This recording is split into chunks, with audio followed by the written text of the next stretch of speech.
ये क्या जादू है? क्या लड्डू मिलता है इधर को? अरे लड्डू, पेड़े, प्रमोशन, रुपए, डॉलरों से नश्वर मिलेगा और सत्संग से चिन्मय तत्व जागृत होगा।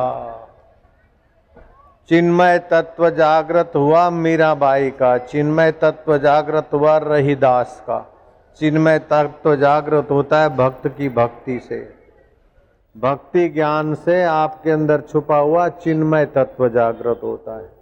वो रुपयों से, पैसों से, प्रमोशन से, चुनाव जीतने से, मंत्री पद भोगने से वो चिन्मय तत्व जागृत नहीं होता, जिसको जागृत करने के लिए मनुष्य जीवन मिला है। आज मैं एक नई घटना आपको बताऊंगा। एक तहसीलदार का कैसा चिन्मय तत्व जागृत हो सकता है। अभी भी उस तहसीलदार की नौकरी और शरीर तो समाप्त हो गए, लेकिन उसका चिन्मय तत्व की घटना देखनी हो तो राम मंदिर उसकी गवाही दे रहा है। मैं एड्रेस भी बताता हूं। मसूरी में भी एक संत ने उस चिन्मय तत्व का परिचय दिया, वो भी मैं बताता हूं। और 5 साल का बालक, पिता मर गए 5 साल की उम्र में और जन्मजात बच्चा अंधा था, सूरदास। सूरदास बालक 5 वर्ष की उम्र में पिता मर गए। मां अकाल की चपेट में आकर इसी दुखी कि खुद का पालना पोषना मुश्किल, तो अंधे बच्चे को क्या खिलाऊं। वो बच्चे को जंगल में छोड़ के चली गई और जंगल में छोड़ा हुआ अनाथ बालक इतना महान हुआ कि उसका नाम आप सभी लोग जानते हैं, वो भी मैं बताऊंगा। सभी लोग नहीं जानते तो भक्त तो जरूर जानते। वही जन्मजात अंधा बालक भक्तमाल का रचयिता हो गया, नाभाजी महाराज। जो लोग नाम सुने हैं हाथ ऊपर करो, लाखों लोग हैं इसके गवाह। बड़े बड़े साधु संत भी उनका ग्रंथ पढ़ते हैं। वो ग्रंथ मेरे पास भी है, उनका लिखा ग्रंथ मेरे पास भी है। तो आपके अंदर चिन्मय शक्तियां है, चिन्मय तत्व का सामर्थ्य है, आपके अंदर ईश्वर का माधुर्य है, ईश्वर का ऐश्वर्य है, ईश्वर की प्रीति है, ईश्वर का प्रकाश है, क्योंकि आपकी बनावट ईश्वर से हुई है। चुप बैठे हो, बोल दो ना ऐ है।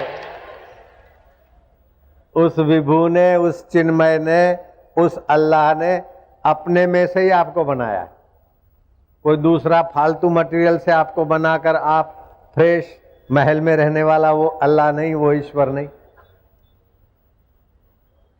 उसी चिन्मय देव ने अपने माधुर्य से, अपने ऐश्वर्य से, अपनी प्रीति से, अपने ही अंगों से आपको बनाया। बोल दो ना ऐ है। तो आप में माधुर्य है,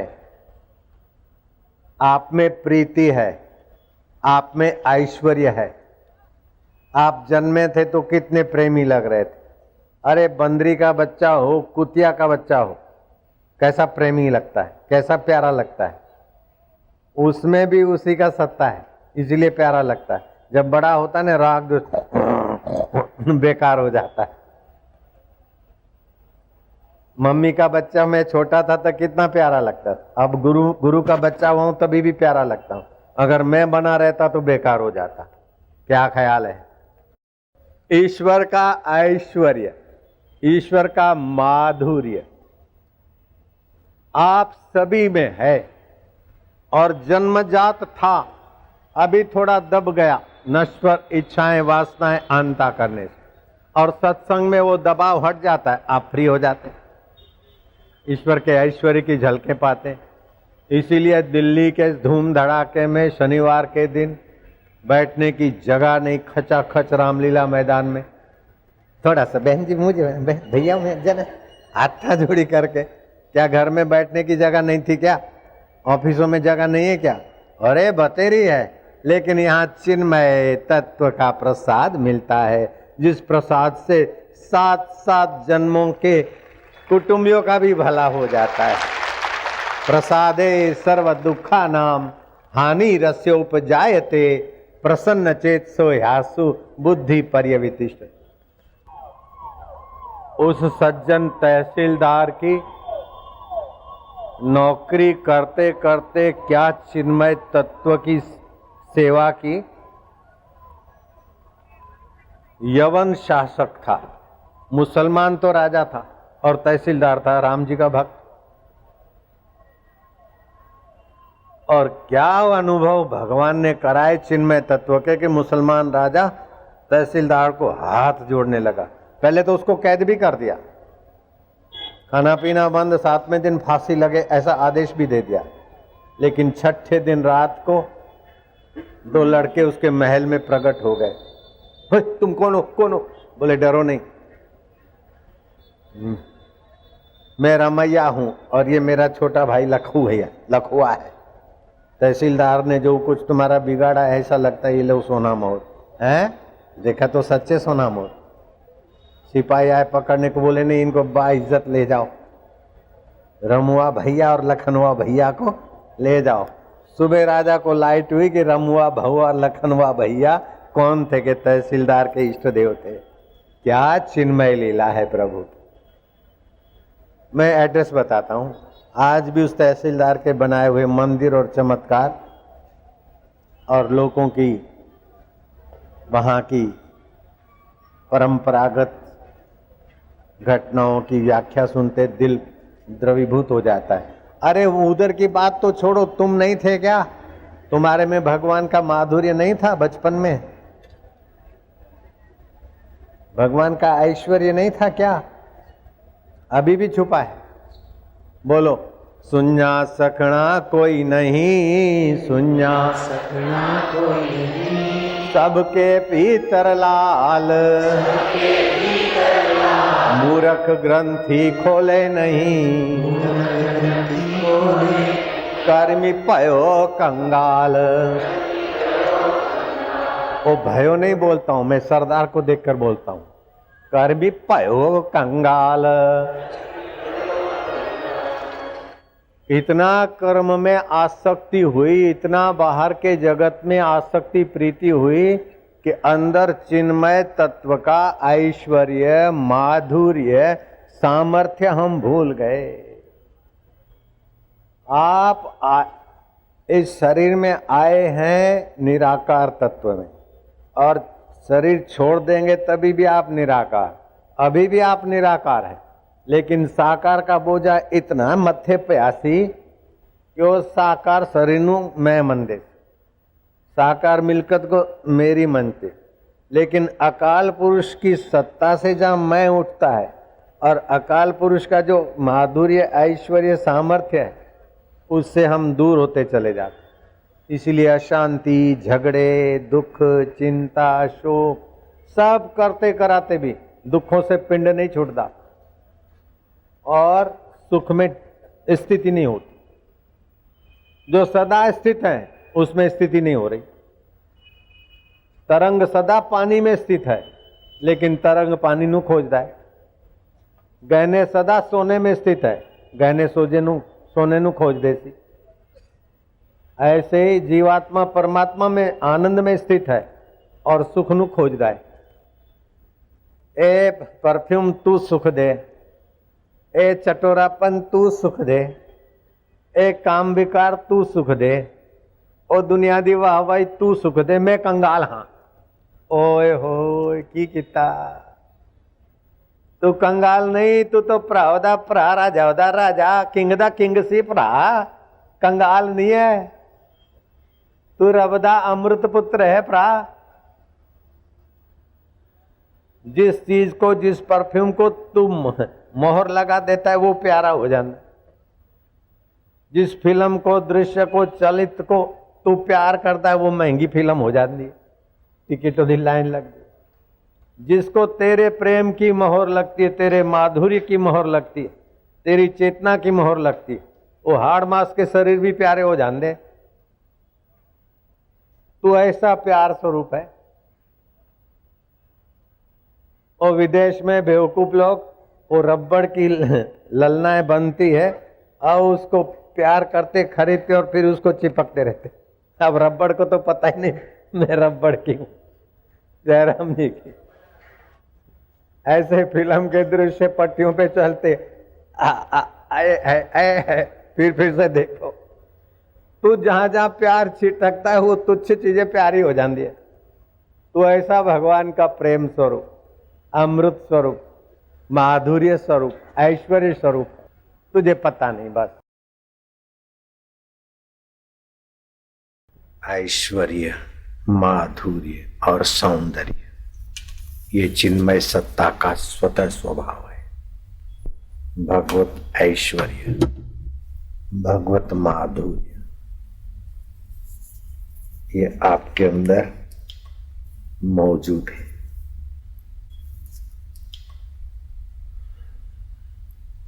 ऐश्वर्य, माधुर्य और सौंदर्य। ऐश्वर्य किसे कहते हैं, माधुर्य किसे कहते हैं, सौंदर्य किसे कहते हैं, इसको भी समझ लेना आज। ईश्वर का ऐश्वर्य आपके अंदर निहित है।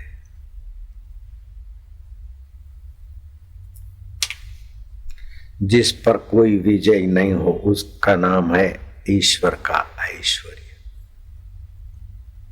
जिस पर कोई विजय न हो उसका नाम है ऐश्वर्य। अगर आप आत्म सुख के तरफ आते हो तो आप पर काम, क्रोध, लोभ, लालच, वाहवाही, निंदा कोई विजय नहीं होती। यह आपका ऐश्वर्य है। निष्कामता का अमृत पान करो तो आपका ईश्वरीय ऐश्वर्य प्रकट हो जाएगा।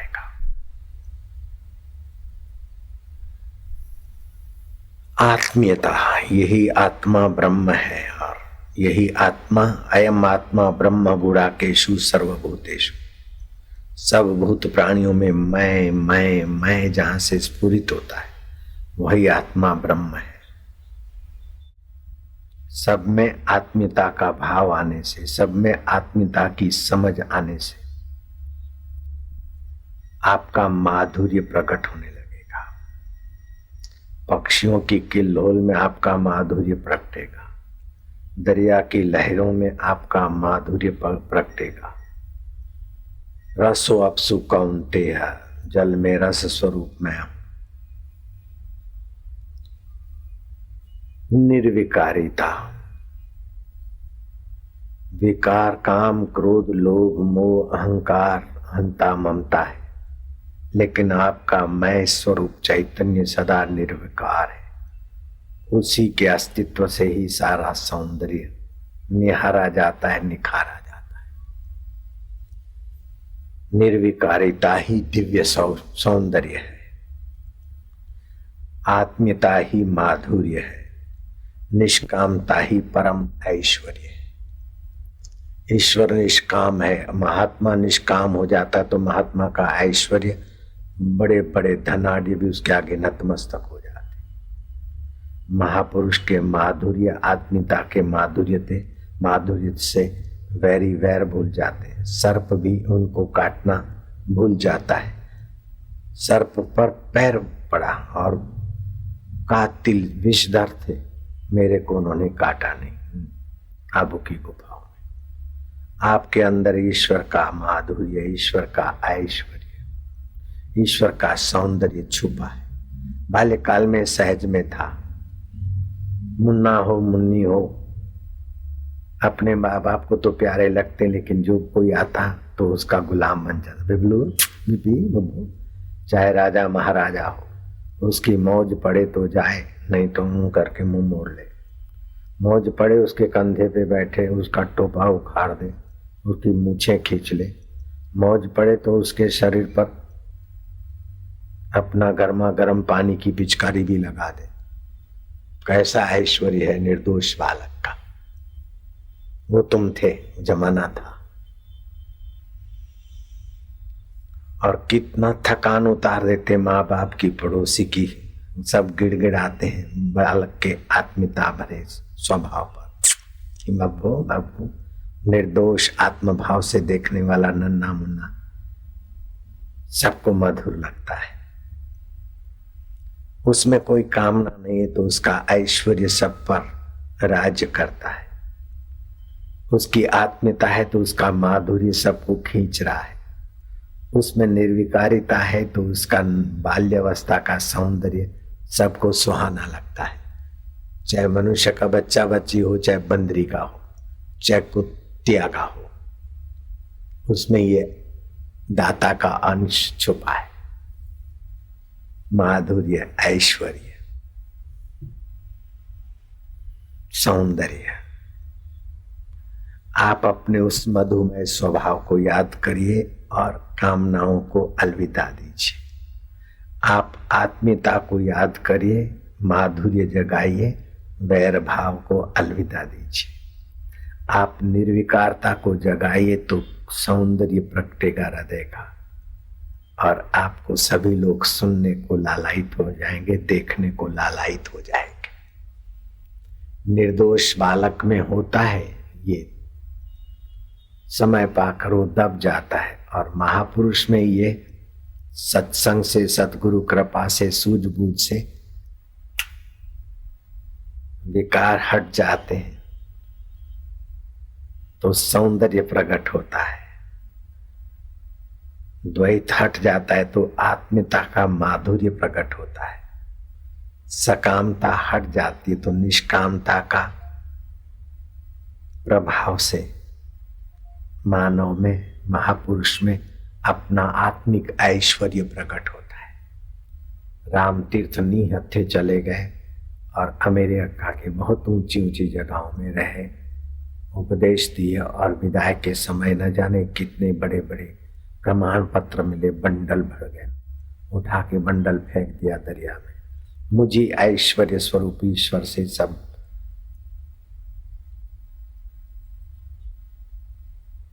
सिद्ध होता है, प्रतीत होता है, प्रमाणित होता है। मुझे किसके प्रमाण पत्रों की जरूरत है?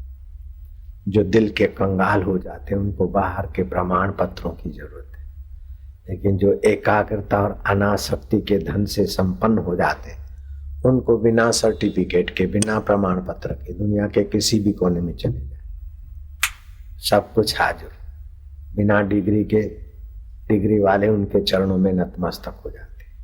ऐसा तुम्हारा ऐश्वर्य है, ऐसा तुम्हारा माधुर्य है, ऐसा तुम्हारा सौंदर्य है। क्यों भूले हो अपने माधुर्य को? क्यों भूले हो अपने ऐश्वर्य को? क्यों भूले अपने सौंदर्य को? शरीर पर पप पाउडर, लाली लिपस्टिक लगाओ, ये नकली सौंदर्य सबको प्रिय नहीं होता, लेकिन तुम्हारे हृदय में निर्विकारिता का सौंदर्य आए, निर्विकारिता आ जाए तो आप अष्टावक्र के नाई कुरूप होते हुए भी सुंदर हो जाएंगे। जनक राजा के पूजनीय हो गए, हम लोगों के भी पूजनीय हो गए अष्टावक्र। निर्विकारिता ही सौंदर्य है, निष्कामता ही ऐश्वर्य है, आत्मीयता ही माधुर्य है। ये आप बैठे, आपको मधुरता का अनुभव क्यों हो रहा है? कि मैं आते ही आत्मीयता की नजर से आपको देखता हूं कि मेरे ही स्वरूप है, मेरे ही आत्मा है, मेरे ही अपने हैं, प्यारे हैं, तो आप मुझे प्यार किए बिना नहीं रह सकते। ये मेरा ऐश्वर्य है, एक नजर घुमाते ही आप मेरे अपने बन जाते। जैसा मेरा ऐश्वर्य है ऐसा तुम्हारे पास भी ऐश्वर्य है, मेरा तुम्हारा अलग नहीं है, एक ही परमेश्वर का प्रसाद है। आपने ढक रखा है, मैंने खोल कर दिया। भगवान कृष्ण ने गोपियों को नंगा कर दिया। मूर्ख लोग समझते हैं कि बाहर की साड़ियां और कपड़े छीन लिए होंगे, गलत बात है।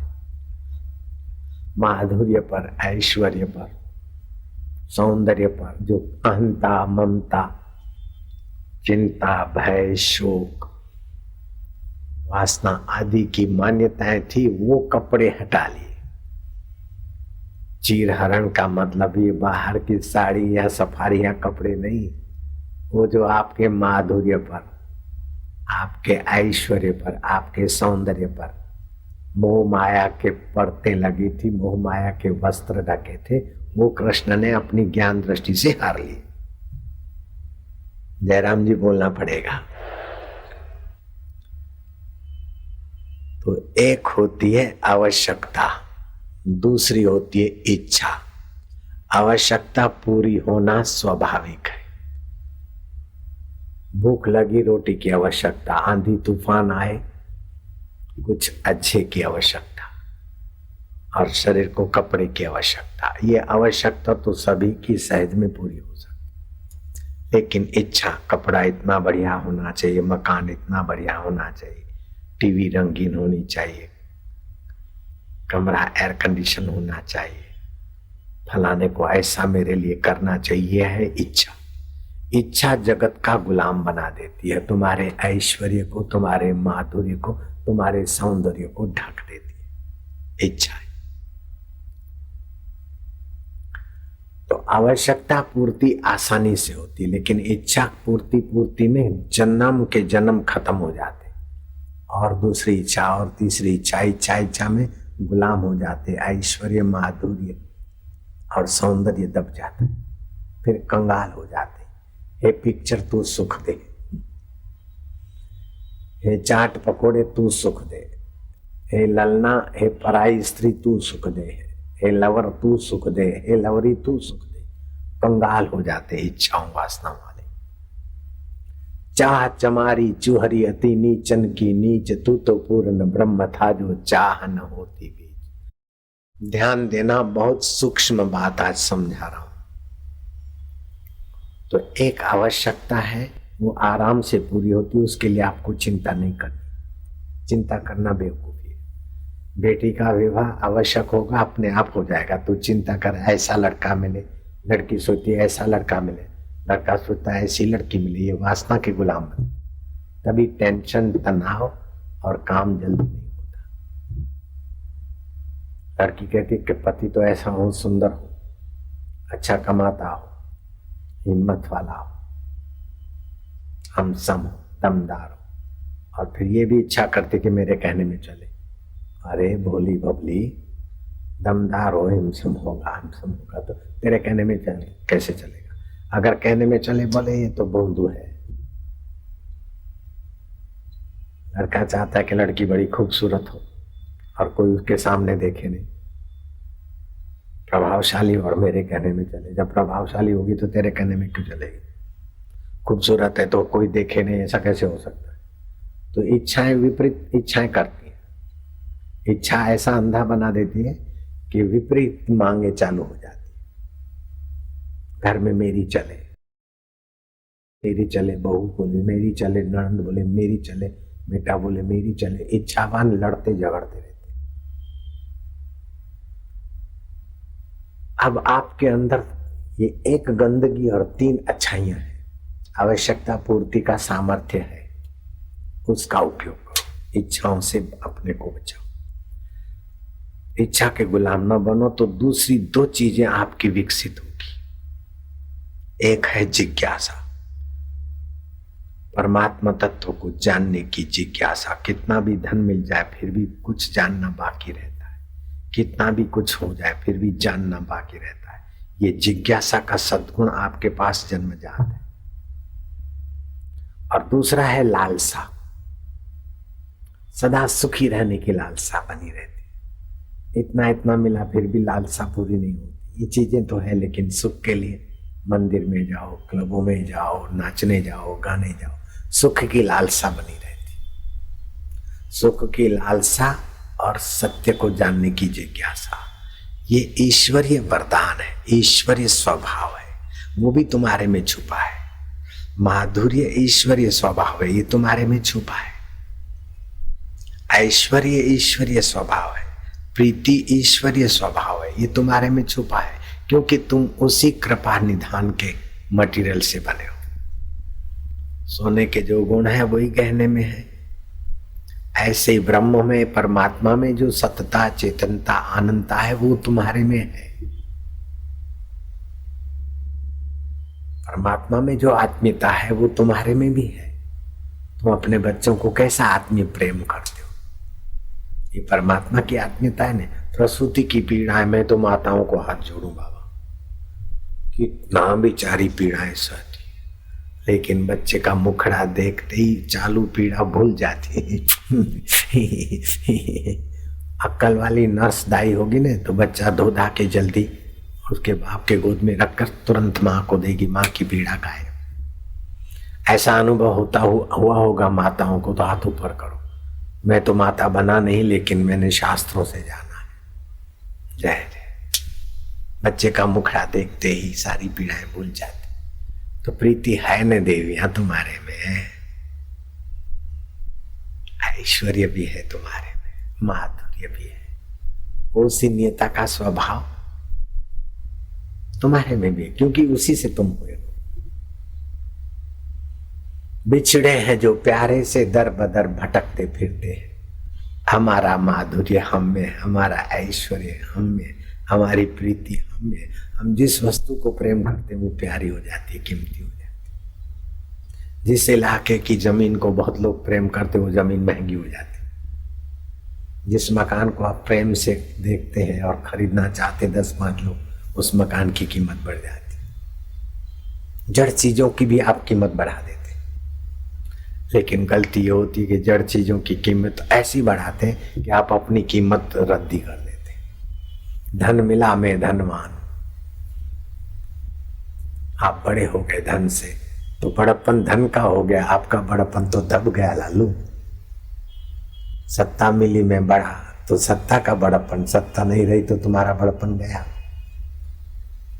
नहीं नहीं, तुम्हारे बड़प्पन से ही ये बड़े हैं। तुम्हारे आनंद, तुम्हारे माधुर्य, तुम्हारे ऐश्वर्य के प्रकाश के बिना ये मुर्दे हो जाएंगे।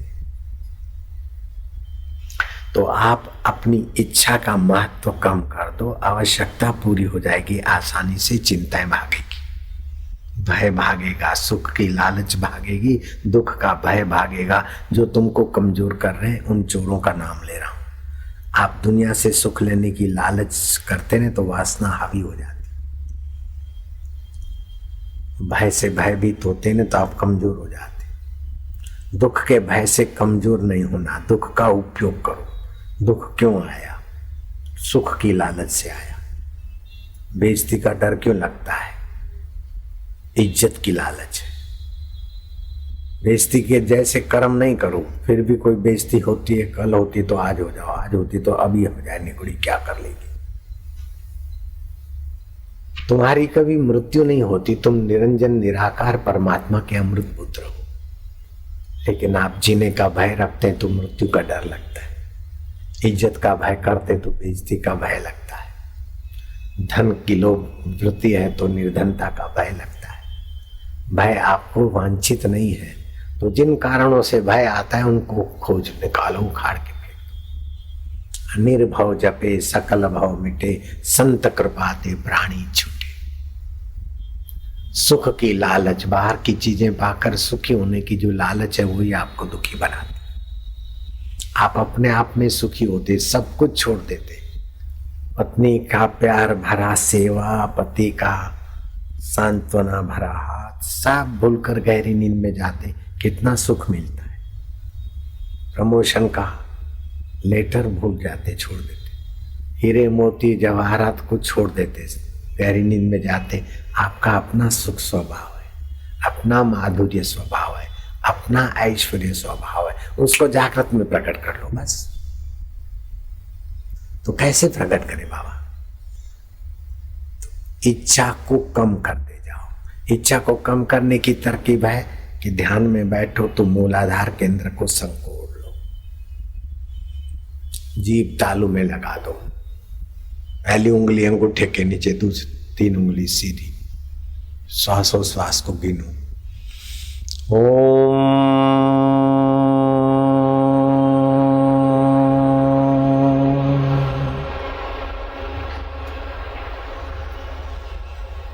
हरि ओम।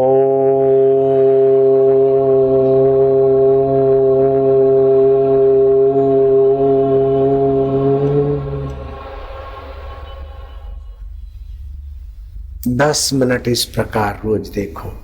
कितनी भी आपाधापी में हो 10 मिनट तो तुम निकाल सकते हो। 24 घंटा संसार के पचड़े की मजदूरी करने से भी उतना सुख नहीं मिलेगा जितना ये 10-15 मिनट प्रयोग चालू करने के बाद आपका ऐश्वर्य, आपका माधुर्य, आपकी प्रीति परमात्मा रस की जगेगी। तो एक होती है नश्वर चीजों की इच्छा करता है वो आदमी नाश होता जाता है। दुख के थपेड़े, सुख के थपेड़े उसे नाश कर देते। नश्वर की इच्छाएं नाश की तरफ ले जाती। भगवान की प्रीति, भगवान के सुख की लालसा आपको भगवान के नजीक कर देती, भगवान का प्रेमी बना देती। और कभी कभी तो भगवान का प्रेमी बनते आप इतने ऐश्वर्यवान, इतने माधुर्यवान, इतने प्रीतिवान हो जाते हैं कि चाहे मीरा के शरीर में हो, चाहे तुकाराम के शरीर में हो, ऐसा भगवत प्रेम प्रकट होता है कि चिन्मय तत्व बन जाता है तुम्हारा शरीर। मीरा चिन्मय तत्व में ऐसी एकाकार हो गई कि भगवान के श्रीमुख में समा गई। जाते जाते मीरा की साड़ी का एक छेड़ा थोड़ा सा रह गया, लोगों को पता चले कि भगवान के मुख में ही गई मीरा। ऐसे ही इतना चिन्मय भक्ति भाव का है। तत्वज्ञानी ब्रह्मज्ञानी का शरीर चिन्मय नहीं होता, ब्रह्मज्ञानी स्वयं चिन्मय तत्व हो जाता है। लोगों को तो शरीरधारी दिखता है लेकिन वो विभू व्याप्त चिन्मय हो जाता है। लेकिन भक्त का तो शरीर भी चिन्मय हो जाता है। ब्रह्मज्ञानी का शरीर चिन्मय नहीं दिखेगा, ब्रह्मज्ञानी स्वयं चिन्मय हो जाता है। भक्त का शरीर भी चिन्मय हो जाता है। तुकाराम महाराज भगवान के श्री विग्रह में समा गए, चिन्मय हो गए। ऐसे ही अयोध्या में सत्संग चलता था। भगवान शिव जी के आगे श्री राम जी हाथ जोड़कर प्रार्थना करते कि प्रभु आप प्रकट हुए, दर्शन दिया, हम आपके बहुत आभारी हैं। लेकिन अब अयोध्या में एक चीज की कमी है। शिव जी बोलते श्री राम मैं तुम्हारा सखा भी हूं, तुम्हारा स्वामी भी हूं, तुम्हारा सेवक भी हूं, तुम्हारा सुहृद भी हूं। तुम मुझसे मांगने में संकोच क्यों करते हो? प्रभु संकोच हो रहा है, बहुत आवश्यक वस्तु है, उसके बिना न मेरा न अयोध्या वासियों का कल्याण हो सकता है। राम ऐसी कौन सी चीज है जो उनके बिना तुम्हारा कल्याण नहीं हो सकता अयोध्या वासियों का? मांग लो राम, अथाह ऐश्वर्य दे सकता हूं तुम्हें। मेरे पास जो भी कुछ हो तुम्हारे लिए देने में मुझे संकोच नहीं होगा राम, मुझे प्रसन्नता होगी। राम तुम भूमिका क्यों बनाते हो? प्रभु अयोध्या में आपके सर्परूपी श्रृंगार हमें नहीं चाहिए, ये मुंडों की माला भी नहीं चाहिए। प्रभु जी हम एक ऐसी चीज मांगते जो अयोध्या में उसके बिना सब सुना है। राम मांग लो ना, देर मत करो। तुमने जो मांगा वो मैंने दिया, अब तो मांगो। राम जी कहते प्रभु अयोध्या की व्यासपीठ पर, गुरु गद्दी पर आप 1 साल तक बैठ विराजे और रोज अयोध्या वासियों को सत्संग सुनाए ताकि उनका अंतःकरण चिन्मय हो जाए, उनका जीवन चिन्मय हो जाए। अब शिव जी तो वरदान दे बैठे।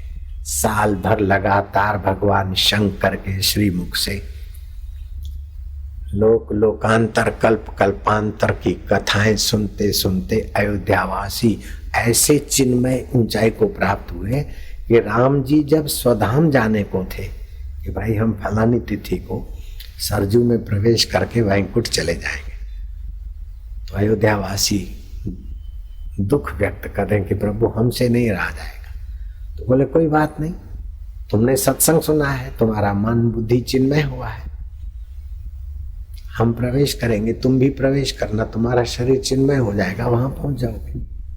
पूरे अयोध्या के लाखों लाखों लोग सरजू में प्रवेश हुए। किसी की लाश मिली नहीं, किसी की सड़ती हुई लाश दिखी नहीं। नहीं तो अयोध्या पूरा सरजू में प्रवेश करो, लाशें ना मिले, कथा कहती नहीं मिली, चिन्मय हो गए। तो आपके अंदर अथाह सामर्थ्य छुपा है, अथाह प्रीति छुपी है, अथाह ऐश्वर्य छुपा है, अथाह सौंदर्य छुपा है। लेकिन वासनाओं की परतों ने वो सब ढक दिया है। हम हाथ जोड़ के प्रार्थना करते कि आप अपना असली खजाना को, अपना ऐश्वर्य, अपना सौंदर्य, अपना माधुर्य, चीजों पर माधुर्य ढोलकर आप उनके गुलाम मत बनो। फिल्म दिखी तो मजा आ गया, ये चाट खाई तो मजा आ गया, उस निगुड़ी को पता ही नहीं चाट को मैं मजा दे सकती। तुम ही ने अपना मजा ढोला है। अंडा और शराब पीने वाला अपना मजा अंडे और शराब में ढोलता है। अगर वही अंडा और शराब आपके आगे रखे तो तुच्छ हो जाएगा, और शराबी और अंडेबाज को यहां ले आओ तो वो परेशान हो जाएगा। क्या ख्याल?